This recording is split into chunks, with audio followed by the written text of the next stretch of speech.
Hello YouTube, Simon here, welcome back to the channel. Now if you are a WoW player and have always wanted your own cute Purple Murloc pet, then today is your lucky day. Because one was recently added as a secret in-game, but it's actually very easy to get. It takes about 30 minutes. Now I'm going to guide you through the whole process. The only thing I would recommend, not required by any means, but it is something that's going to help, is to have some means of increasing swim speed. Now I'm going to be using the Fabious mount. But perhaps if you have a druid character you can use, then aquatic form is going to be very helpful. Or if you don't have an underwater mount, or if you don't have aquatic form, then you can just pick up some swim speed potions off the auction house. But again, not required, but it is going to help. And while I really do hope today's video will be of assistance to you, there's no need to subscribe if you really only care about World of Warcraft content, as I don't upload too much of it, but dropping a like would be very much appreciated. Okay, so just in case you haven't been to Lich King Land for a while, you can access it from your faction's capital, and the portal will take you to the Northrend version of Dalaran, where you can start flying over to Amber Pine Lodge at Grizzly Hills.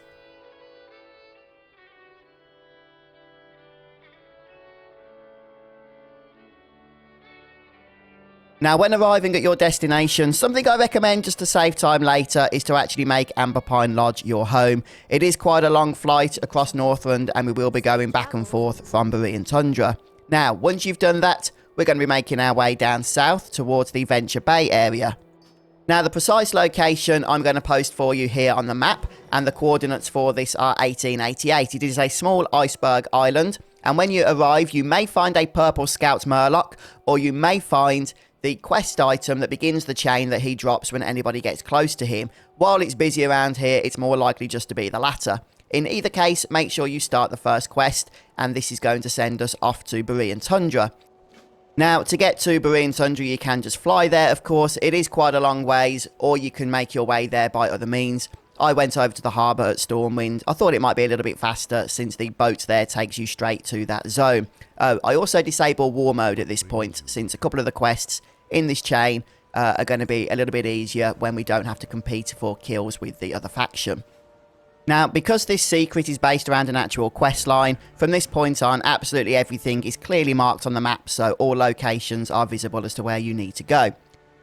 Now, once you've picked up Glimr Welcome, we need to head back to the previous location. So this is where setting your Hearthstone to Amber Pine Lodge is going to come in handy. Just use that and we'll pretty much be right back where we need to be.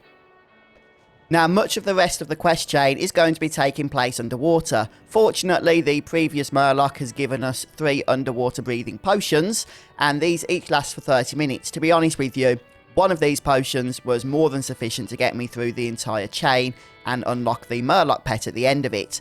And to be honest with you, this current quest is probably the most boring of them all. It requires us to get 10 meaty crab chunks, and you just literally go around the seabed here killing the crabs. They're all neutral enemies, and then looting them. They're actually very, very easy. I would recommend trying to kill the big ones, because they seem to have a 100% drop chance of the actual quest item, whereas the smaller ones had a much slimmer chance of actually giving what we needed.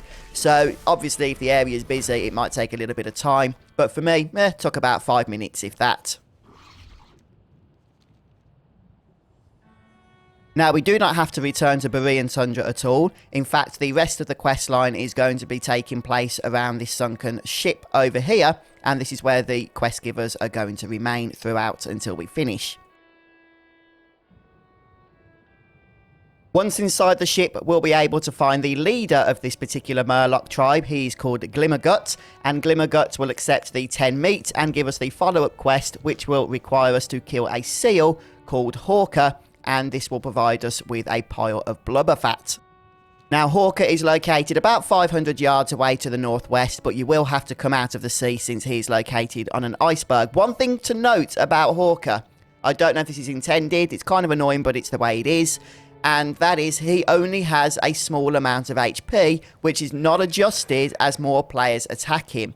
So when he spawns, if there's a lot of players nearby, as I expect there is going to be, especially while this quest is new, he will die very, very quickly, possibly even like within a second of him spawning. So be ready to tag him, especially, as I say, if there are a lot of players waiting.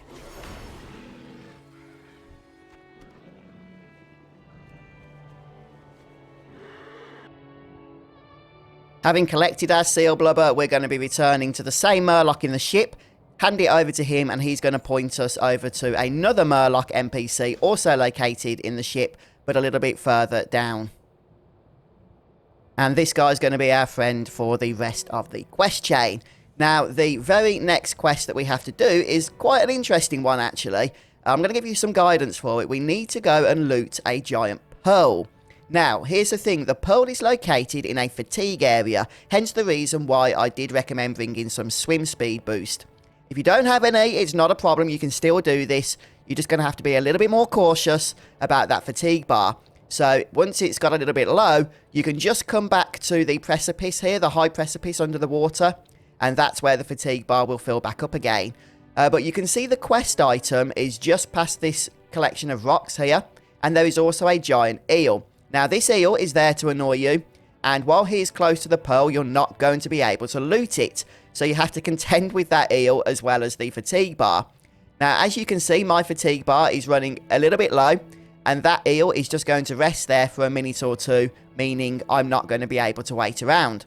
So, just follow what I do here, and you'll see the location you can go to that will keep you fairly safe, allow your fatigue to build up, whilst also allowing you to keep an eye on that eel, so that once it's moved out of position, you know you can swim down in order to grab the pearl. It's very, very easy, as long as you know the various locations that are safe here. So if we just hang over the edge, I'm not editing this bit so you can see exactly as I do it. We can see that the eel is moving away, and this is where I take my opportunity to swim all the way down here and grab the quest item. And now that we've got that, we can return to the same NPC on the sunken ship as before. And obviously we can head back to an area where there is no fatigue as we swim back there. Now, once we've handed in this current quest, we're going to get a follow-up that will require a pet battle victory. Now, don't worry, this is one of the easier pet battle victory quests in the game.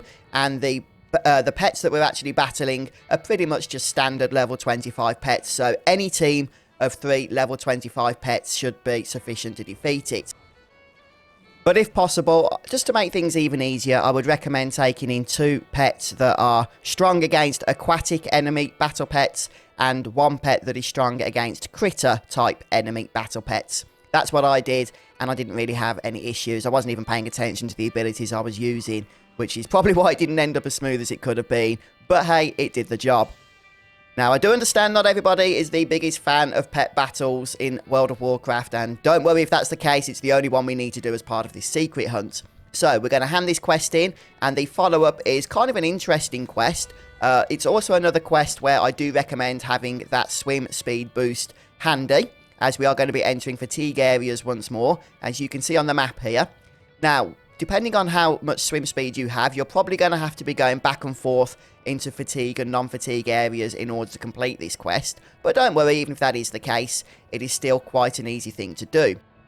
So the quest itself requires us to loot 3 items from around this area. All the items are located on the map. They're very easy to find, but of course you can just follow my video if you do need extra help with this. But bear in mind now that each of these items is situated amongst some electrified kelp. Now, I didn't touch this kelp myself, so I can't tell you exactly how much damage it does, but I can confirm it does hurt. So make sure you just avoid it as you swim down or walk around or whatever in order to get the quest items. So there's the first one. Because there's 3 in total, all located in fatigue areas, you're probably unlikely to be able to grab all 3 with a single fatigue bar. I do actually push my luck here in order to get the second one. I wouldn't actually recommend this, as you're about to find out. It is a fairly close call here. The second one I did find a little bit trickier to avoid that electrified kelp. But again, just a bit of paying attention there. Looks like somebody else was not so fortunate. So yeah, it is some dangerous stuff. And I'm just rushing to make it back here to the precipice so that we don't end up being killed. Ah, fatigue. One of those mechanisms that's always been the bane of my existence in this game. And then the final of the items that we need is located a little bit further away from the first 2. And it's actually under this rock. So don't try and go above the rock or you won't find it. And that's it. We can head back in order to hand those items to the Murloc. And once we've handed this in, we get our final quest. And it is a traditional boss quest. Okay, we just need to go and kill an enemy. And once we've done so, we will be rewarded with our purple cute Murloc pet. Yay! Now, as you can see on the map, the boss location is quite a bit of a ways to the west. So we'll start swimming over there. Now, it is located underwater this time, unlike the seal that we killed earlier.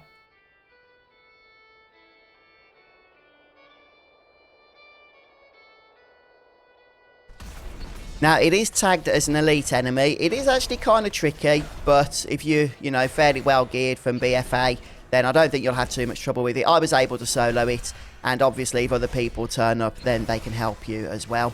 But that's about it. That brings us to the end of the quest line. The only thing left for us to do is to head back to the ship and collect our well-earned reward.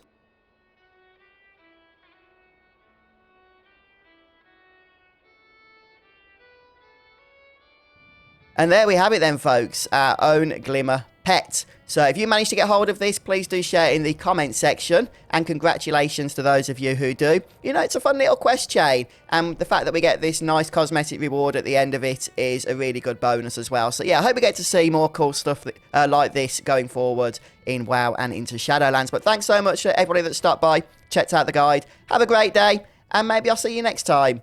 Goodbye.